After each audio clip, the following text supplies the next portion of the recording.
Happy Monday. This is my third video breaking down my personal values and what I do day to day to intentionally work towards supporting them.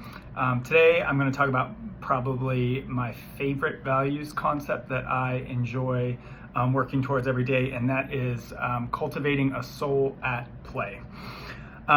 So to start, I kind of recently had a realization of this first supporting concept that I'm going to talk about. Less is more. I was driving back from North County and didn't have the radio on, and I intentionally kept it off. And as I did, I found myself just kind of being hit with all this inspiration for work, for life. I actually came up with a couple additional new values, and I kind of realized, like, oh, usually when I have these moments, you need to listen to a podcast, you need to listen to radio.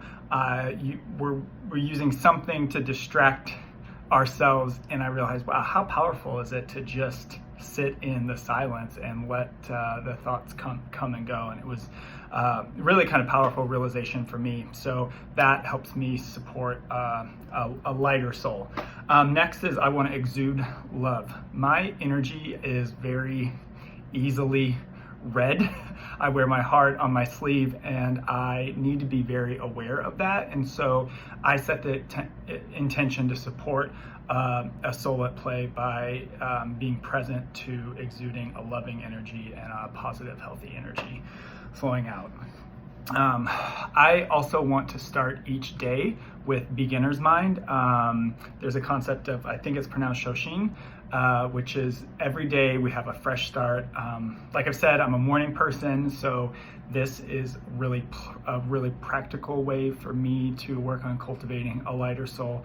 I've said this before, but the first thing I do when I step out of bed, I put my left foot down and say thank. I put my right foot down and say you, and that's a really powerful way to kind of reset and start the day totally fresh. Next thing I want to do to support health of my soul is to enjoy the journey.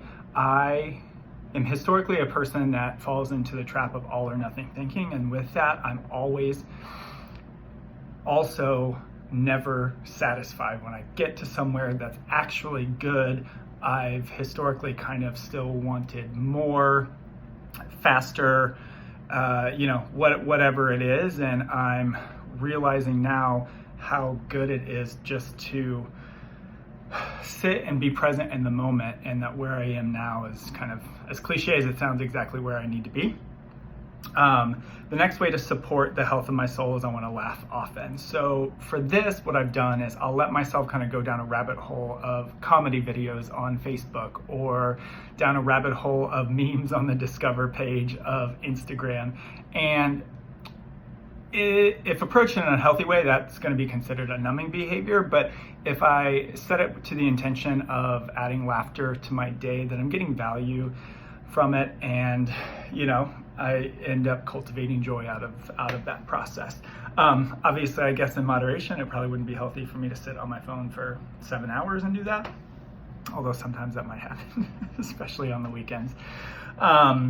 Speaking of joy, to support a healthy soul, I want to cultivate joy and gratitude. I talked about how the difference between happiness and gratitude, where happiness is based on your circumstance and is usually forward thinking, like I will be happy when, and then you get to that point and realize that you're not any happier. And so cultivating gratitude allows me personally to find everyday moments that I can be grateful for, and the culmination of those results in joy over happiness.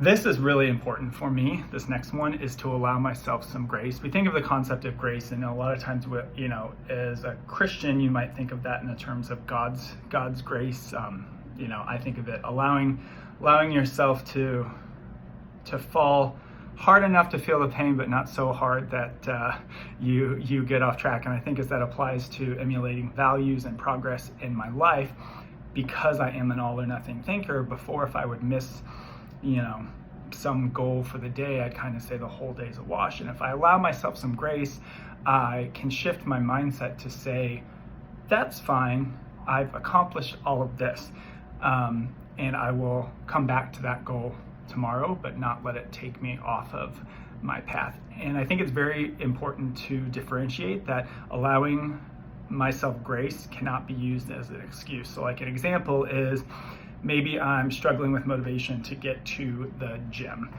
For me, I have fallen into bargaining thought process before where I'm like, oh, I'll allow myself some grace and I'll skip the gym today. That's not the way that I want to allow myself some grace. Maybe I get to the gym and maybe my energy is not low, but I put in a workout. Maybe I don't meet my caloric goal for the day.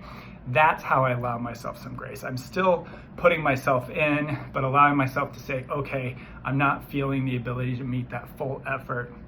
I've tried and I'm recognizing that I'm going to accept that as achievement for the day and move on to the next thing. This is kind of an inspiration from Brené Brown, but shine a light on moments of shame and release them.